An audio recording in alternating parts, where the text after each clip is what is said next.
Why? Because it's middle. There we are under training Yes, of yes. You don't want to take pressure, accidentally pulse get rate, and then if that person have a can transfer. So you have to be careful. Totally okay kasi she's already 55. Yeah. Really, sir? Not that age, but that's really the BP.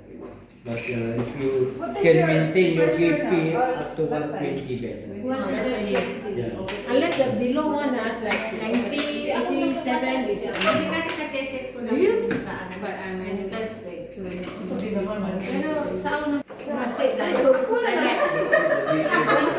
there we go.